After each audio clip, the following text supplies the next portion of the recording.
Good afternoon. I'm Liza Holland, and I'm the member of the Nonpartisan League of Women Voters, and I'll be serving as moderator for this forum for candidates for the Circuit Court Judge, 22nd Circuit, 1st Division. The forum will be available later by going to the League website at lwvlexington.com. And our candidates today, welcome. We're so very glad to have you. We have Ms. Denotra Gunther, Shannon Brooks, and Heather Vanderford Matics. We're going to follow the League of Women Voters policies and procedures for this forum. In order to give the candidates a fair chance to be heard, we have randomly selected at random.org for the order of opening remarks and questions, and a second time for the order of closing remarks.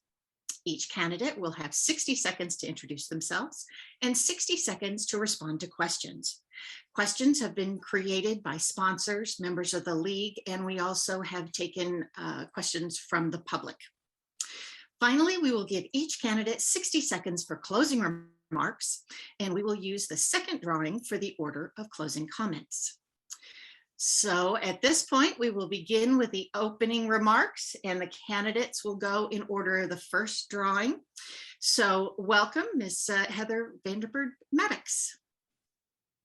Thank you. My name is Heather Vanderford Matics. I have devoted over 24 years of my career to being a public servant. I started off as a public defender fighting for my clients to make sure that they had a fair chance and that they were not adversely impacted by the fact that they didn't have the financial resources to hire an attorney that they chose.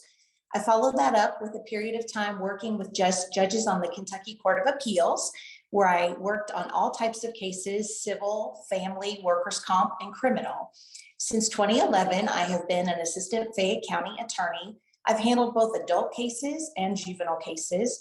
I am also a founding member of the Fayette County Mental Health Treatment Court and the only prosecutor to ever have served with that court. I'm a member of multiple community boards focusing on issues such as mental health, juvenile incarceration, and positive youth programming, as well as a member of the Violence Intervention Work Group, which seeks to have resources available for people who are impacted by gun violence in our community. Thank you. Thank you so much. Ms. Gunther, you're next. Thank you. I am Judge Denotra Gunther, Division I, Fayette District Court. I have lived, worked, and served Fayette County for 30 years, 25 years as an attorney. I started my career as staff attorney for Judge Gary Payne in Circuit Court. I went on to become both a juvenile and general prosecutor in the Fayette County Attorney's Office under Margaret Cannison. In collaboration with the Fayette County Public Schools Pupil Personnel Office, I created the Truancy Intervention Program, which was the precursor to Truancy Court. I then went into private practice, representing criminal, adult, and juvenile defendants, and litigating civil cases on every docket in district court over which I now preside, including probate, forcible detainer, mental health and disability, small claims, and regular civil cases. I am in my 22nd year as an instructor in the Gatton College of Business and Economics, and have also taught criminal trial process at the J. David Rosenberg College of Law. Every aspect of my legal career and litigation experience has led me to this point. Thank you so much. And Ms. Brooks. Hi, my name is Shannon Brooks. I've been a public defender since 2008. During that time, I've been a supervisor for 7 years. I have tried cases from petty misdemeanor cases through death penalty cases where people have committed murder with an aggravator. What is important to me, and it has been important to me during the course of my time as a public defender, is fighting injustice, making sure that my client's voice is heard in every situation. I have worked with the police, with prosecutors, and with judges in order to find a just resolution for my clients. In more serious cases, I have worked with mitigation specialists, with social workers, and with investigators in order to discover why people have been charged or why people have gotten to where they are. As a judge, my goal will be to continue to make sure that the playing field is even, that everybody's voice is heard, and that everybody's case is treated with a sense of compassion, and the goal being to keep people from coming back and getting them out of the system. Thank you very much. Thank you so much. Ms. Gunther, you'll take this question first. Please describe your administrative experience. What are your primary strengths as a supervisor or an administrator?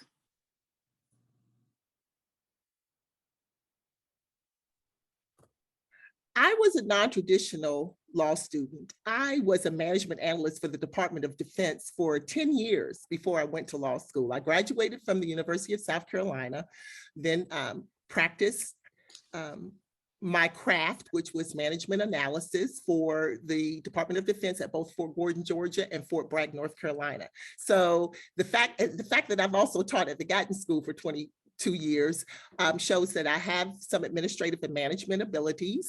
I managed my own firm for 17 years, a very vibrant and successful firm. So I have the ability to collaborate with people, to bring people together for the common cause and purpose, which is also what I do in the courtroom, because everybody in the courtroom, regardless of their role, is a part of the team. Marvelous. Ms. Brooks.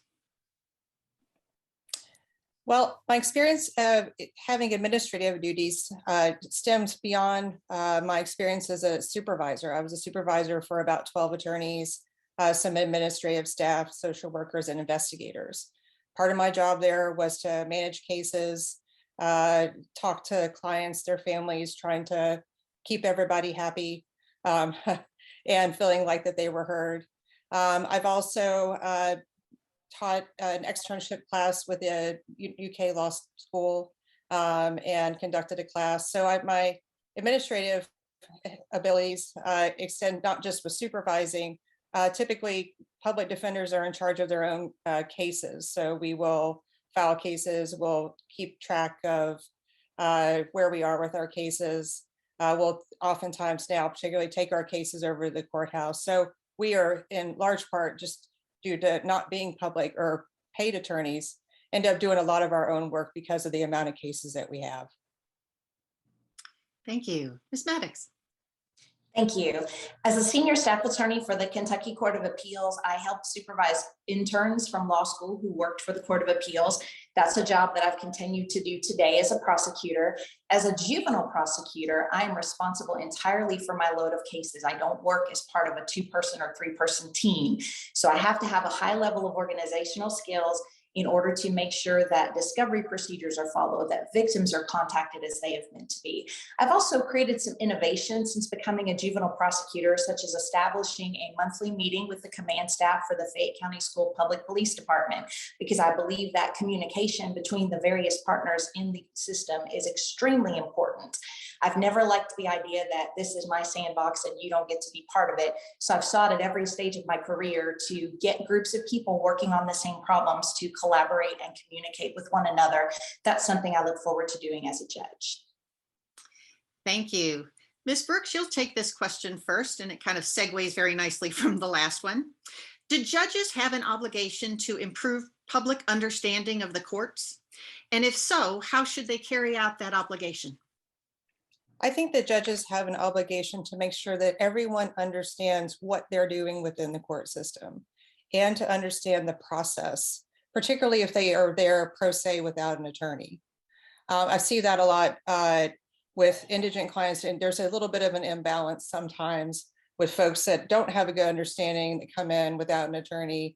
They don't really understand what the words mean, what they're there for. So I think the judges have an obligation to make sure everyone understands the process, understands the law, understands how their case is being viewed.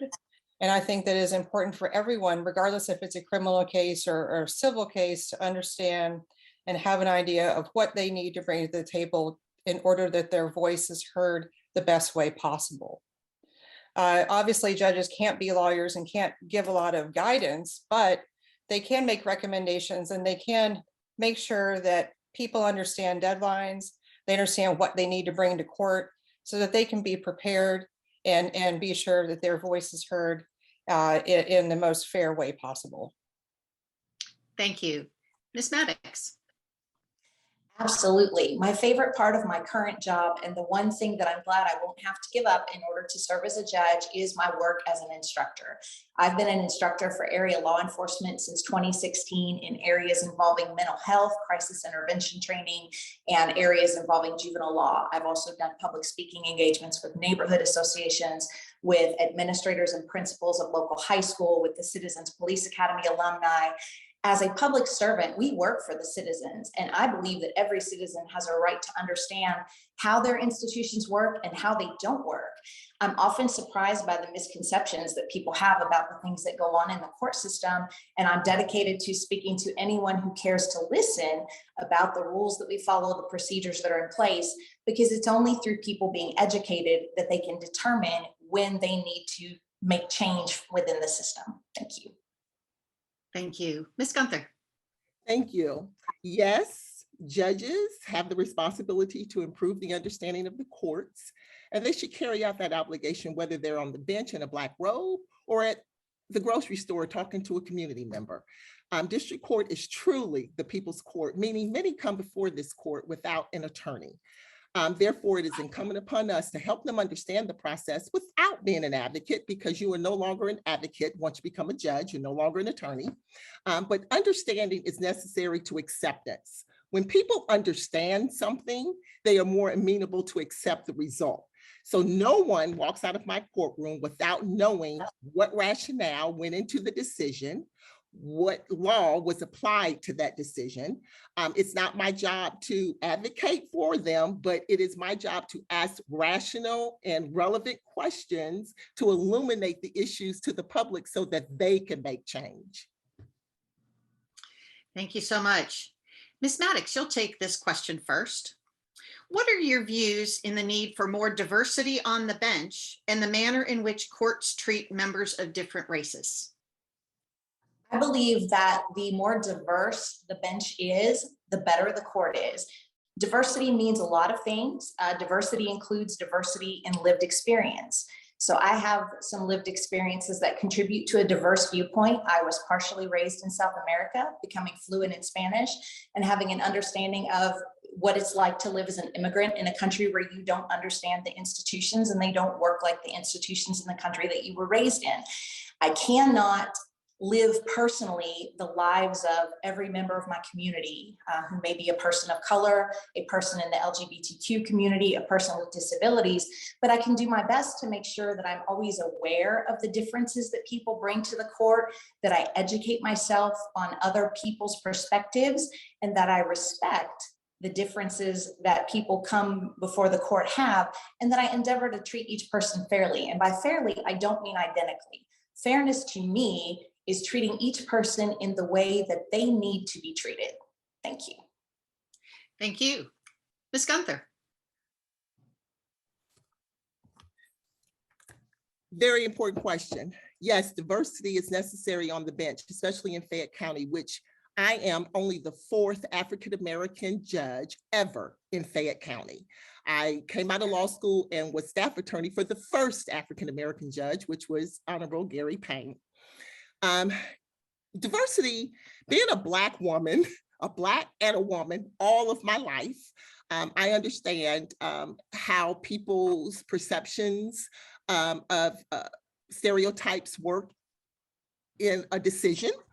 I understand how people's perceptions of the way that someone talks or the way that their demeanor, whatever it is that they feel is different from theirs, can play a role in how they're accepted. So I work hard to understand and to make the litigants in front of me understand that I get them, I hear them, I understand them. Now here's the result. Thank you. Ms. Brooks. I think that diversity on the bench is very important, mainly because there's such a diverse group of people that appear before judges on a daily basis. And judges need to be able to be mindful of the perspective for which they're hearing from the people that stand before them, whether it's from attorneys or from defendants or people in a civil case. I have seen and witnessed issues that I believe, bias is a big thing in the world, and we're learning more and more about it as we progress. mindfulness of this bias and a sensitivity to where people come from and how they get there is very important in order that everyone's voice can be heard and everyone can be treated fairly in the court system. This allows everyone to leave the court system and work through the court system with a sense of human dignity. So I think that the more that we can be aware and educate ourselves about the different perspectives of people, the better off we are, particularly as judges. Thank you very much. Thank you. Ms. Gunther, you'll take this question first. Violent crime, particularly youth violence, is perceived to be at a crisis level by many experts today. What, if any, do you believe is the appropriate role for the judiciary in addressing this perceived crisis? Juvenile court is the most difficult court, one of the most difficult courts, and it's certainly one of my favorite courts because you have an opportunity to affect change of people. Education of juveniles. The problem that we have is that juveniles don't have a lot of role models. They're growing up in single parent homes that have violence in their history. And it is incumbent upon us as people that work within the system to fix the outer portions of the system, those people who are coming into the system from a place that of incarceration because their father was incarcerated or their mom was incarcerated, that they don't have the education, they don't think school is important. We have to provide resources. I think that working from within the system out, we can galvanize people to give us more resources for mental health, for substance abuse treatment, for all kinds of treatment for juveniles. Thank you so much. Ms. Brooks. I think that the issues with juvenile and the opportunities that the judge would have in juvenile court are to connect people with services, not just for the juvenile, but for their family. A lot of the things I see happening with juveniles, and I've represented juveniles that kids that end up, I represent them also after they turn 18. And I think that there's an opportunity in juvenile court to provide services that not just for the juvenile, but for the family that will help pull the juvenile and the child out of the system and help the parents as well to be able to address the needs of the child in order to keep them from the system and to allow the child an opportunity to really feel self-worth, to feel self-love, and to have a sense of hope for the future. Unfortunately, I think a lot of the juvenile issues we see are targeted and not just, it makes them just as targeted for the violence aspect, but I think that it's a community problem. And as judges, we can pull community resources and provide them for all of those in need. Thank you. Thank you. Ms. Matics.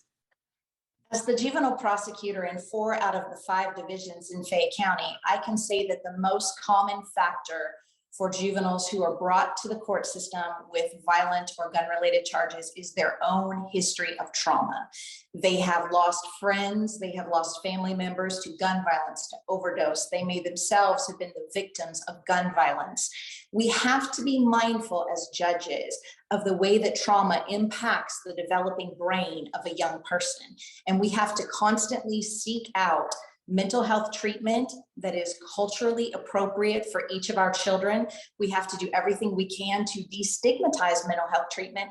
And we have to be there for those parents who may not have the knowledge and the resources to find that treatment on their own. That's why I'm a member of the steering committee that led to the formation of a juvenile treatment court. And that is why I work in each of the juvenile cases that I prosecute to find appropriate rehabilitation, focusing on the mental health and trauma background of our children. Thank you. Thank you. Ms. Brooks, you'll take this one first. What is your vision for the future of our judicial system? What changes would you advocate for and why? I would like to see our court system become a place where society, where people are able to come to court and feel that their voice is heard, all voices, whether it is defendants, victims, both sides of a civil case. But I think what's important to remember is that what happens in court really is a community problem. It's oftentimes is an injury to the community. And so what I would like to see is for there to be an involvement of everybody to figure out what we can do to keep people from coming to court and to pull them out of the system if possible. I feel like that district court is the best place to do that, given that it's a people's court. And given that it is outside of criminal court, it's something that we all share a piece as, whether it's probate or civil matters, it's something we all at one time or another may end up in that situation. Thank you. Ms. Matics. Thank you. The criminal justice system has become something it was never intended to be, and that is for many people the gateway to treatment. As one of the people who worked to found the Fayette County Mental Health Treatment Court, which started in 2014, and as the only prosecutor to ever serve on that court, I have had a front row seat to the transformative power of therapeutic rehabilitative justice. I believe that in the future, we are going to need more specialty courts because we have had underserved people who have consistently been allowed to fall through the gaps in society, and that includes when they come to the court system. The way to break the revolving door between the jail, the street, and the mental health hospital is through treatment courts and specialty courts. I think each judge needs a passion project. I'm not sure what mine will be in the future, but I am on the lookout for opportunities to find some of those gaps that need to be filled and to work to start the programs that can help fill those gaps. Thank you. Ms. Gunther. Thank you. First of all, district court and the first division specifically has 61% of its caseload is civil cases. So only 39% is criminal. So everyone needs to understand that it is not, court is not always about criminal behavior. So specialty courts, not just in the criminal arena, I believe need to be developed more in the civil arena. All stakeholders need to be heard and involved from the community so that we can improve, civil litigation as well as criminal litigation. We throw a lot of resources, not enough, but a lot of resources in the criminal arena. And it's like civil cases are like a throwaway when they make up the majority of the caseload, particularly in the first division. So all ideas need to be considered. All community members need to be heard and come together on task force to help improve the system overall, be it criminal or civil. Thank you so much. Ms. Matics, you'll take this first. If you observed a party in your courtroom being poorly represented or by an unprepared or ineffective lawyer, how would you handle the situation? In that case, I think the most important thing is not to allow anything to happen that would affect that individual's rights on that day, whether it's a civil case or a criminal case. It is the court day for that person. And while we may have many cases, it is the only case that matters to that individual participant. I think it helps to know your attorneys. Is it a matter of an attorney who is inexperienced? Is it a matter of an attorney who is overextended? I think it's also important to be a gracious teacher and to speak with the attorney privately and perhaps suggest that they would benefit from partnering up with someone with more experience in that area. Or if you think that that attorney just is not, maybe you've seen a different level of performance from them and this is just not their best effort on that day, to speak to them and find out if they have something going on in their own lives. The practice of law is a stressful profession. We do have a high rate of mental health needs of our own and of substance abuse issues of our own. And I think it's always important to be on the lookout for that and to help attorneys do the best that they can do. Thank you. Ms. Gunther. If a client or litigant is being misrepresented by an attorney from your perspective as a judge, I have to agree with Ms. Matics, you certainly don't allow anything substantive to happen that particular day. You don't want to affect a litigant's rights when you know that something is not being done correctly. You would pass that matter, and courts have the discretion to do that. You certainly want to maintain all dignity, and you have obviously a conversation with the attorney at a private time and explain why you've continued the case. You make sure that you establish and cultivate relationships with the bar, because if it's an attorney and a young attorney, you want them to have mentorship so that not every attorney that walks in the courtroom knows how to be a litigator. It took, I've litigated for 25 years, but that is not the norm for a lot of people, that they walk into the courtroom the first time and they're expected to go. We have to cultivate relationships with the bar to ensure that young attorneys get the experience that they need. Thank you. Ms. Brooks. Well, I think a little bit of it depends on what kind of case it is and what the timeline is. If there's a timeline that prevents an extension, then I think you probably, unfortunately, need to call the parties up to the bench and have a conversation about what's going on and why everybody's not prepared. I think, again, it depends on the situation. I agree that I think that it is important for judges to be aware of who's standing in front of them, including their caseload, their level of experience, and to make sure that you can turn it into an education moment if possible. Certainly the case would have to be continued if possible, because you don't want to damage someone who's at the mercy of their ineffective or inexperienced attorney. But I think that, ultimately, I think everything needs to put on pause if you're able, until you figure out what's going on. There's, as everyone mentioned, there's all sorts of reasons some folks might not be prepared or seem ineffective. And I think that in fairness to the litigant, it's responsibility of the judge to try to figure out what's going on if possible. Thank you. Thank you. I think some of that may be a result of the next question. With the advent of COVID, there seems to be a pretty big backlog of cases in the courts in Fayette County. What would you do or suggest be done to streamline the process and catch back up? I'm sorry, Ms. Gunther, you have that first. Currently in the first division of the district court, there's 1,351 total cases. 39% of that are 454 plus 70 failures to appear plus 62 juvenile cases. By the way, juvenile cases only make up 12% of the caseload. And 31% of civil cases, meaning 827. Those cases are there, not because of a backlog, but people are filing new cases every day. And you have to allow the system to work. You cannot streamline the process for someone. Even though one judge has all 1,300 cases, each litigant only has their one case, and they want their case to be as important as the next case. So you just have to manage your docket, which I do. We move it along, but we also certainly ensure that every litigant feels that they've had the time to converse with an attorney if they want to. They have the time to consider any offers. They have the time to mediate and arrive at any civil agreements. And then we move the case to trial after that. Thank you. Ms. Brooks. Thank you.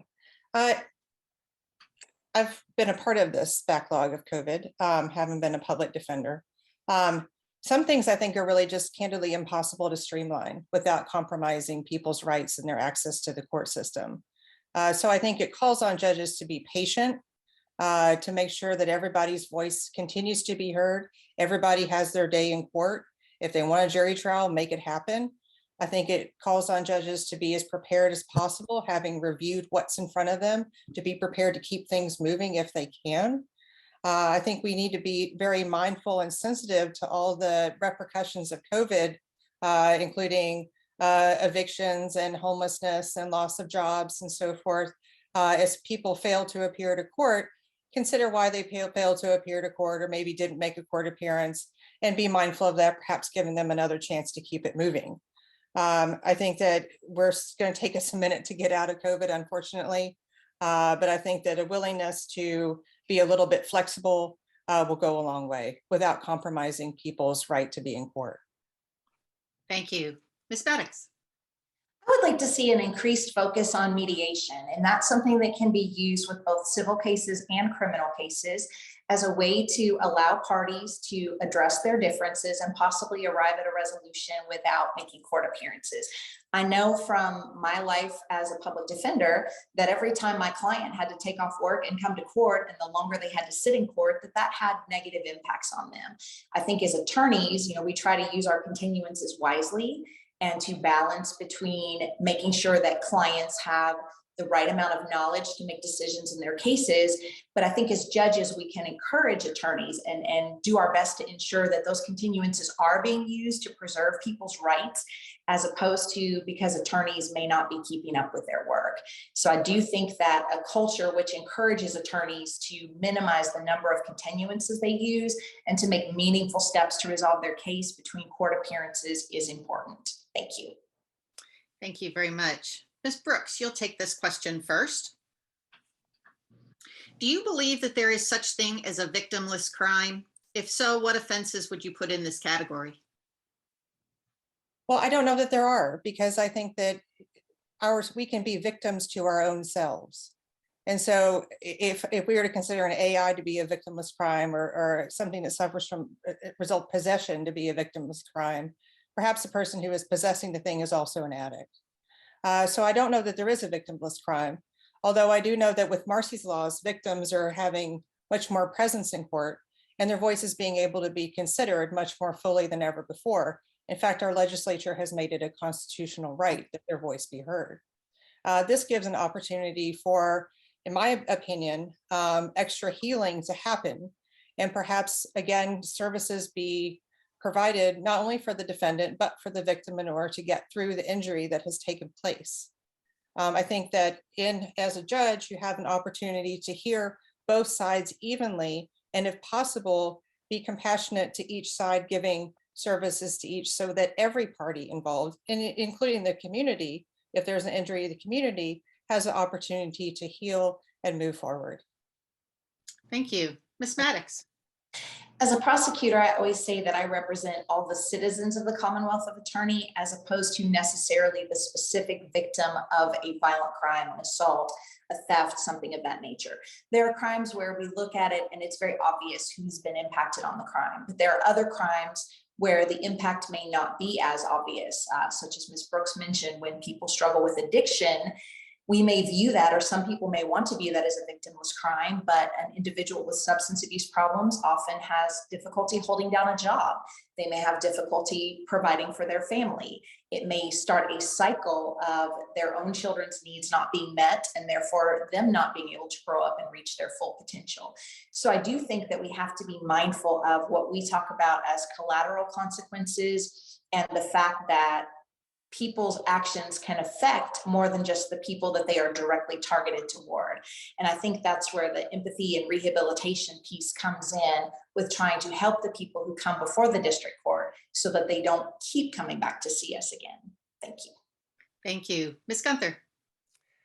This is a question that I pose to my students every semester. My personal opinion is that there are no victimless crimes. Usually a student might say, well, prostitution, because it's, consenting adults, but that prostitute or that John can bring home a disease to the other partner that's in the home that affects the entire household. Personal drug use is another example of this is a victimless crime.